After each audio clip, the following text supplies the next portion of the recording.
મહત્વના સમાચારથી શરૂઆત કરી જમ્મુ કાશ્મીરમાં ફસાયેલા ગુજરાતના પ્રવાસીઓ જે સુરક્ષિત છે। બનાસકાંઠા અને ગાંધીનગરના 50 લોકો ત્યાં ફસાયેલા છે।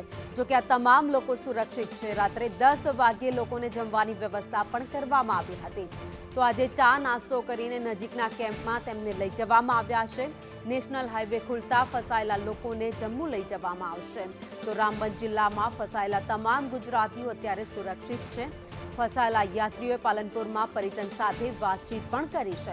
માતા પિતા સાથે દીકરાએ પાલનપુરથી વિડીયો કોલ કર્યો હતો। તો નેશનલ હાઈવે પર ફસાતા પરિવાર પણ ચિંતિત બન્યું હતું। તો જમ્મુ કાશ્મીરમાં રામબનમાં જે રીતે વાદળ ફાટ્યું ત્યારબાદ તારાજીના દ્રશ્યો પણ સામે આવ્યા। અનેક મકાન ધસી ગયા, અનેક દુકાનો પણ ધસી ગઈ। આ સાથે ઘણું એવું નુકસાન પણ થયું છે। પરંતુ બીજી બાજુ જમ્મુ કાશ્મીર જે ફરવા માટે ગયેલા ગુજરાતીઓ છે, દેશભરમાંથી આવેલા લોકો છે, તે ત્યાં ફસાયા હતા।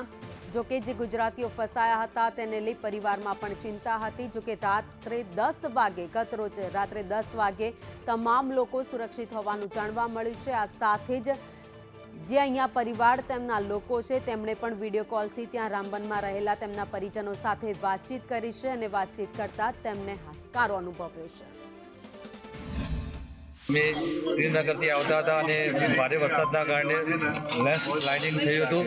તો અમે બનાસકાંઠા કલેક્ટર સાહેબ મેહુલભાઈ પટેલ સાહેબનો કોન્ટેક્ટ કર્યો હતો અને અમને જમવાની અને પાણીની સુવિધા મળી ગઈ છે અને અમે પૂરી રીતે સેફ છીએ। અત્યારે વાત થઈ તો ચાના આર્મી દ્વારા ખાવાની સગવડ પૂરી પાડવામાં આવી છે અને સરકારને મારી વિનંતી કે જે જીવન જરૂરિયાતની જે વસ્તુ છે હાલ પૂરતી જવાની તાત્કાલિક પૂરી પાડવામાં આવે અને ત્વરિત ઘરે જઈને પહોંચાડે એ મારી નમ્ર વિનંતી। પહેલાં ફોન આવ્યો ત્યારે મને કીધું કે જે ઘટના ઘટી છે એ અમારાથી 10 કિલોમીટર દૂર છે, એટલે મને થોડુંક રાહત થયું, પણ આઘાત બી લાગ્યો। કીધું કે જલ્દી વહેલા ઘરે આવી જાય તો સારું।